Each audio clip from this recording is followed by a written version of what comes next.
Hey, what's up guys? Today, I'll show you a supernatural horror film, The Heretics. Spoiler ahead, watch out and take care. The movie begins on a dark night in the middle of the woods. A group of people wearing white robes and wooden masks are gathered around an altar where a young teenage girl is currently lying on top. She is struggling against the binds that are holding her to the altar. The cult is all chanting in unison. Each one of them is holding a sharp knife. They all raise their blades and suddenly slit their own throats. Blood then rains down on the girl. 5 years later, the girl, now an adult, wakes up in her bed in a cold sweat. Her name is Gloria, and the memories of that night still haunt her. Her mother comes inside her room and comforts her. The next morning, her mother tries to talk to her about her trauma, but Gloria avoids the topic. Gloria attends a survivors support group meeting with her girlfriend, Joan.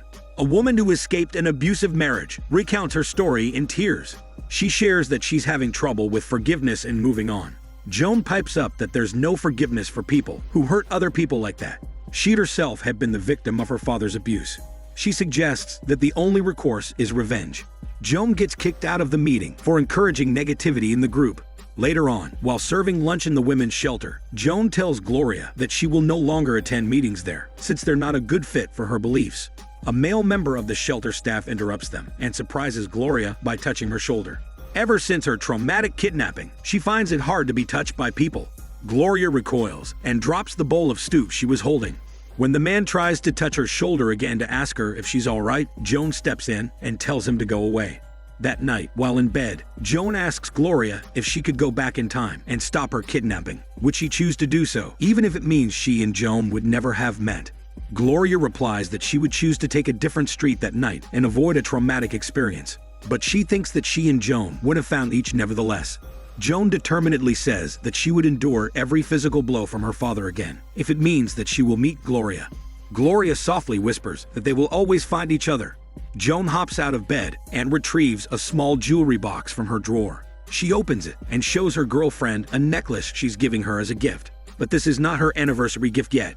She will give that to Gloria at their anniversary celebration the next day. The two women part ways a few hours later. Gloria finds herself walking along a dark street. There's a camper van parked on the sidewalk, and the cushion of the seats distracts Gloria.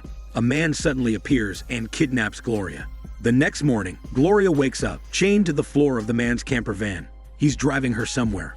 She slowly gets up and tries to get her phone from her bag, which her kidnapper left nearby. Gloria manages to dial her mother, but she doesn't pick up the phone. The kidnapper turns around and sees what Gloria is doing. He kicks the phone out of her reach and douses a piece of cloth with chloroform. The kidnapper stops the car and forces the cloth on Gloria's nose. She inhales the chloroform and passes out again. Joan arrives at the shelter and looks around for Gloria. She's a bit worried since Gloria is late. The kidnapper reaches his destination. He steps out of the camper van, cradling Gloria's unconscious body. He takes her inside a cabin in the middle of the woods and chains her to the wall. Gloria dreams of the night she was kidnapped by the cult. She had woken up on their altar with blood all over her. Then she saw the dead bodies of the cult members lying around the altar. Gloria wakes up from her dream and finds herself inside the cabin. As he walks toward her, she sees that the kidnapper has a scarred face. He's holding a bowl of water and offers it to her. The kidnapper also vaguely says that she just needs to last until sunrise tomorrow morning, and he's doing this to save her. Joan calls Gloria's mother looking for her. The mother does not know her whereabouts as well. When she plays her voicemails, she realizes that Gloria's screams were recorded. They report her disappearance to the police, who do not seem to take things seriously. In response, Joan organizes a search party of her own that will canvass the neighborhood near Gloria's house. Back in the cabin, Gloria demands that her kidnapper tell her why he's doing this. He reveals that he was a member of the cult who had kidnapped her 5 years earlier. When he saw her that night being led to the altar, he began to doubt his faith. He couldn't bring himself to participate in the ritual, so he only pretended to kill himself.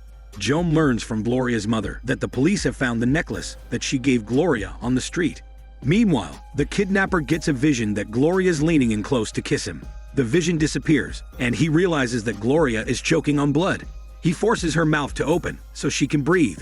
Joan grows more desperate in her search for her girlfriend. She knocks on the door of one of Gloria's neighbors, but the man is indifferent and just shrugs. She gets enraged by his nonchalance, so she pulls a knife on him. The man gets scared and answers her more respectfully. Joan apologizes for her rudeness and leaves. Gloria starts to have delusions. She thinks that a cult member is coming toward her, but it turns out to be just the kidnapper waking her up. She's also burning up with fever now. The kidnapper promises her again that when the sun rises, her ordeal will be over. She then asks him how he got his scars. The kidnapper shares that growing up in the cult, he never fully subscribed to their beliefs. The same policeman comes to Gloria's house. He suspects that Joan has something to do with Gloria's disappearance because of her violent tendencies. She suddenly pulls out her knife and stabs the policeman. She points the knife at Gloria's mother and demands that she tell her where she's hiding Gloria. In her frustration, Joan slits the mother's throat. The kidnapper explains to Gloria that 5 years ago, the cultists sacrificed themselves during the ritual so they could implant their demon god, Abaddon, inside Gloria's body. The ritual was conducted under a locust moon, which only happens every 5 years. Another locust moon will occur the next night, and the remaining cult member is hellbent on getting Gloria to use her body to accomplish Abaddon's rebirth on Earth. Obviously, the kidnapper took Gloria before the cultists could get to her, so he can save her that way. If she lasts until the next sunrise, without the cultists performing the ritual on her, Abaddon will not be reborn, and Gloria will be saved. Joan returns to her apartment and opens the secret passageway that leads to a pagan altar. She kneels in front of it and prays for Abaddon's forgiveness. This means that Joan is actually a cult member and inserted herself in Gloria's life so she can use her body as Abaddon's vessel. This also explains why Joan was so angry when Gloria disappeared. To atone for her mistakes, she begins to self-flagellate. Back in the cabin, Gloria is growing sicker and sicker. She's pale and sweaty, and is also beginning to have hallucinations of a horned demon standing in front of her. She tells the kidnapper that her back hurts. When he looks at it, there are 2 dark holes protruding from it. This comes as a shock to him because he thought that the cult's beliefs were not true. The kidnapper has another hallucination where Gloria seduces him, but she suddenly turns into the demon Abaddon. The kidnapper wakes up and is left with the realization that Gloria could really be birthing a demon. Meanwhile, a man reports to Joan that he saw a man with a scarred face driving a camper van in front of Gloria's house. Something in Joan's memory clicks, and she takes a male shelter staff with her to drive her. Gloria begs the kidnapper to at least let her tell her friend, but the kidnapper reveals that Joan is actually his sister, who was a hardcore member of the cult.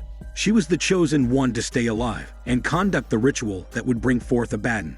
The scars on Joan's back were never inflicted by their father, but were actually self-inflicted.